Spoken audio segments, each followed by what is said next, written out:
রমজান আলাদা কিছু। আমাদের অনেকের জীবনে রমজান আমরা বুঝি না।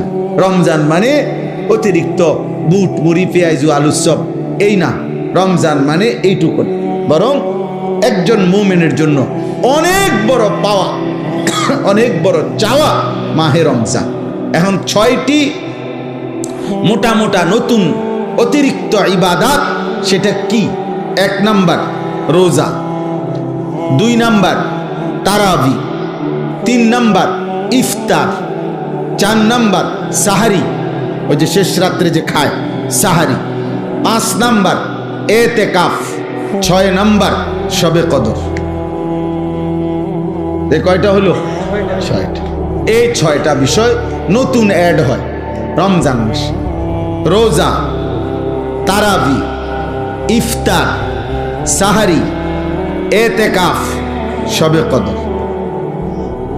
6টা হয়েছে।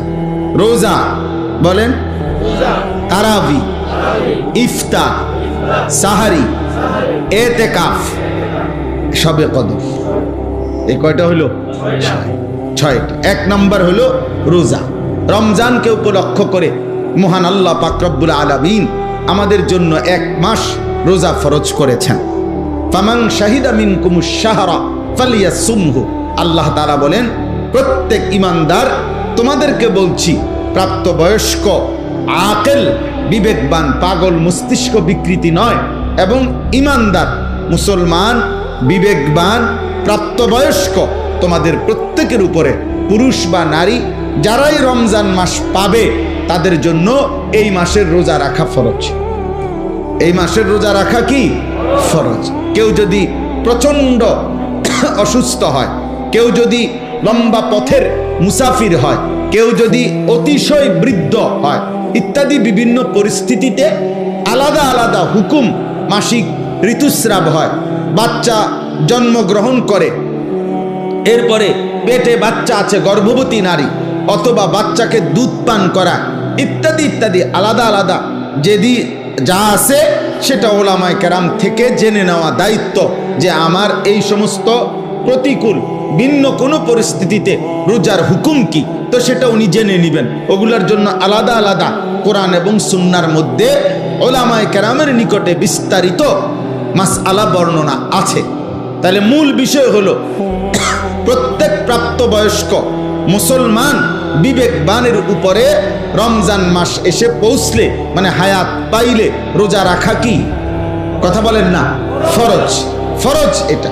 আল্লাহ নবী সাল্লাল্লাহু আলাইহি ওয়াসাল্লাম বলেছেন, এই রোজা যে ব্যক্তি রমজান মাসে পুরা 1 মাস আল্লাহ তাআলার এই রোজার বিধান, আল্লাহর প্রতি ঈমান রেখে আল্লাহর নিকট নেকি অর্জনের আশায় রোজা রাখবে, নবী সাল্লাল্লাহু আলাইহি সাল্লাম ওয়াদা দিয়েছেন, আল্লাহ তাআলা তার পেছনের জিন্দেগীর সব গুনাহ মাফ করে দিবেন। মান সামা রমাদানা ঈমানান ওয়া ইহতিসাবা গুফিরা লাহু মা তাকদ্দামা মিন যামবি। যে ব্যক্তি ঈমান রেখে সওয়াবের আশা করে রমজান মাসে রোজা রাখলো, তার পিছনের গুনাহ মাফ হয়ে গেল।